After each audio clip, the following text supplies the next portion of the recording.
Dices, Hola a todos y bienvenidos a un nuevo episodio de Educar con Intención, un espacio dedicado a reflexionar sobre la educación, la enseñanza y los retos que enfrentamos quienes nos dedicamos a formar a otras personas.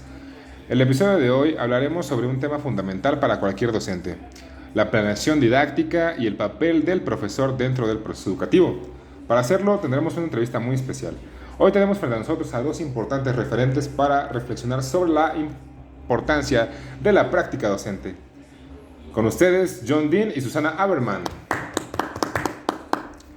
Durante esta conversación hablaremos sobre el verdadero papel del maestro, la importancia de planear una clase, la necesidad de reflexionar sobre nuestra práctica y la responsabilidad que tenemos como docentes de continuar aprendiendo.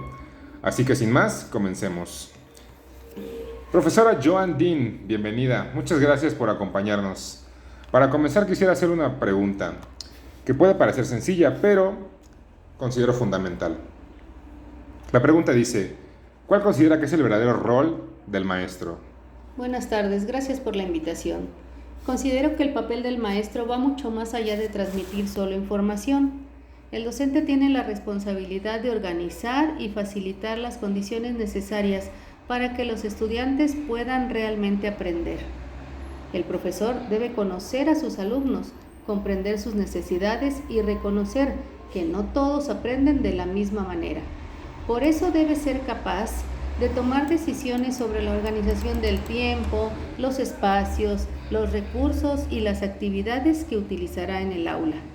También considero importante que el docente observe constantemente lo que sucede en su clase. La enseñanza requiere analizar si las estrategias que estamos utilizando realmente están ayudando a los estudiantes a avanzar. En este sentido, el maestro es un profesional que organiza, guía, acompaña y evalúa el aprendizaje. Muy bien, entonces, podríamos decir que el profesor deja de ser únicamente alguien que explica contenidos y se convierte en alguien que diseña experiencias para que sus estudiantes aprendan. Definitivamente así tendría que ser, exactamente. El docente debe crear las condiciones para que el aprendizaje sea posible y realmente significativo. Maravilloso, gracias Joan. Pasaremos con la pregunta 2. ¿Por qué considera que es importante la planeación didáctica? La planeación es muy importante porque permite al docente anticipar lo que pretende lograr y organizar las acciones necesarias para conseguirlo. Una buena planeación ayuda a aprovechar mejor el tiempo y los recursos disponibles. También permite considerar las características de los estudiantes y prever posibles dificultades. Sin embargo, planear no significa que todo tenga que suceder exactamente como fue escrito. No. La realidad del aula puede exigir modificaciones y estas deben ser bienvenidas. Por eso, una planeación debe servir como una guía que permita al docente tomar decisiones y sobre todo adaptarse a las circunstancias. Lo importante es que realmente exista una intención educativa clara detrás de las actividades que se realizan. Bien, fíjese que esto resulta muy interesante porque muchas veces se piensa que planear significa seguir un documento de manera rígida. No debería de ser así. La planeación no es un mero trámite administrativo. La planeación debe realmente ayudar al docente, no limitarlo. Un profesor puede modificar una actividad si observa que sus estudiantes necesitan otra estrategia para alcanzar el aprendizaje esperado. Bien, maravilloso, muchas gracias. Y bueno, dentro de todo esto, ¿qué consejo daría a los docentes actuales? Yo les recomendaría que conozcan realmente a sus estudiantes, que no tengan miedo de revisar su propia práctica. Cada grupo es diferente y lo que funciona en una clase puede no funcionar de la misma manera en otra. Por eso el docente debe observar, analizar, evaluar y, en caso necesario, ajustar constantemente su trabajo. También les diría que aprovechen todos los recursos que tienen a su disposición, que sean creativos y que comprendan que enseñar implica también continuar aprendiendo. Finalmente les recomendaría recordar que la planeación, la evaluación y la organización del aula tiene un propósito común: favorecer el aprendizaje de los estudiantes. Muchas gracias, profesora Dean. Me quedo con una idea muy importante.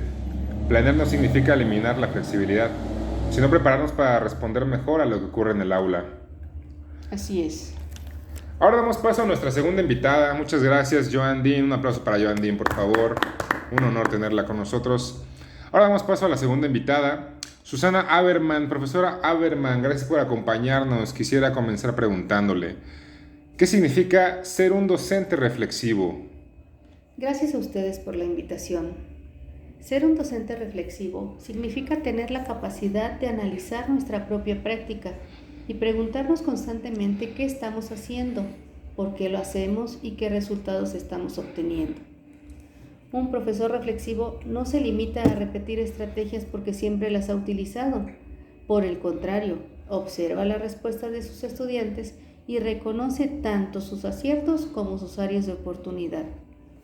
La reflexión permite identificar qué aspectos de nuestra práctica están funcionando y cuáles necesitan modificarse.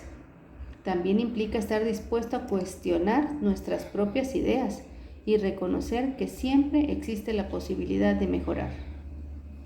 Entonces, reflexionar sobre la práctica no significa solamente pensar si la clase salió bien o mal. Exactamente. Reflexionar implica analizar las razones detrás de lo que ocurrió y utilizar esa información para tomar mejores decisiones en el futuro. Bien, Susana, muchas gracias. Segunda pregunta, ¿por qué el profesor debe aprender continuamente? ¿Qué puedes decirnos al respecto? Pues precisamente porque la educación cambia constantemente. Cambian los estudiantes, las necesidades sociales, los recursos tecnológicos, las formas de comunicación y las maneras de comprender el aprendizaje. Por esa razón, un docente no puede considerar que su formación termina cuando obtiene un título. Ser profesional de la educación implica mantener una actitud de aprendizaje permanente. El profesor debe actualizarse, investigar, escuchar a otros profesionales y estar dispuesto a incorporar nuevas estrategias cuando éstas puedan mejorar su práctica. Además, aprender continuamente permite que el docente mantenga una actitud abierta frente a los cambios y pueda responder mejor a las necesidades de sus estudiantes. Claro, esto me recuerda muchísimo al concepto del bioaprendizaje, Susana, que nos dicta que el aprendizaje es parte esencial de la naturaleza humana. Es decir, el docente también es un aprendiz. Así es, definitivamente. Un buen docente también aprende de sus estudiantes, de sus compañeros, de sus experiencias y de la reflexión sobre su propia práctica. Muy bien, muchas gracias. Pasaremos con la pregunta 3. Susana, ¿qué errores observa con frecuencia en la práctica docente? Qué buena pregunta. Uno de los principales errores es pensar que enseñar consiste únicamente en transmitir información. También puede ser un problema utilizar siempre las mismas estrategias sin analizar si realmente están funcionando para el grupo. Otro error es no considerar las características individuales de los estudiantes. Cada alumno tiene diferentes experiencias, conocimientos previos, intereses y necesidades. También considero importante evitar una práctica docente que no se cuestione a sí misma. Cuando el profesor deja de reflexionar, existe el riesgo de repetir errores y de mantener estrategias que ya no responden a las necesidades del contexto. Por eso, la evaluación no debería centrarse exclusivamente en los estudiantes. El docente también debe evaluar su propia práctica. Muy bien, Susana, muchísimas gracias por tu tiempo, por tus respuestas, por tu conocimiento. Es un honor para nosotros tenerte acá. Y bueno, después de escuchar a nuestras dos invitadas, podemos encontrar una relación muy importante entre sus perspectivas. Por una parte, Joan Dean nos permite comprender la importancia de organizar el proceso educativo, conocer a los estudiantes y utilizar la planeación como una herramienta para orientar la enseñanza. Por otra parte, Susana nos lleva a mirar hacia nosotros mismos como docentes y preguntarnos constantemente qué estamos haciendo, por qué lo hacemos y cómo podemos mejorar. Ambas perspectivas permiten entender que la docencia es una profesión que requiere preparación, organización, reflexión y disposición para aprender.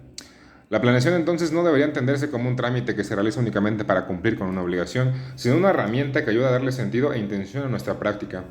Al mismo tiempo, esa planeación debe estar acompañada de reflexión, porque ningún plan puede anticipar absolutamente todo lo que sucederá dentro del aula.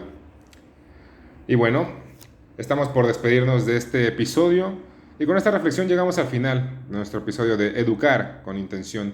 Hoy aprendimos que ser docente implica mucho más que conocer una materia y explicarla frente a grupo. Implica planear, implica observar, evaluar, investigar, innovar y sobre todo estar dispuesto a aprender continuamente. La planeación nos permite actuar con intención, mientras que la reflexión nos permite reconocer si nuestras decisiones realmente están favoreciendo el aprendizaje. Muchas gracias por el episodio de hoy. Nos vemos en la próxima. Muchas gracias, Joan. Muchas gracias, Susana. Gracias. Un aplauso para nuestras invitadas. Que tengan linda noche todos.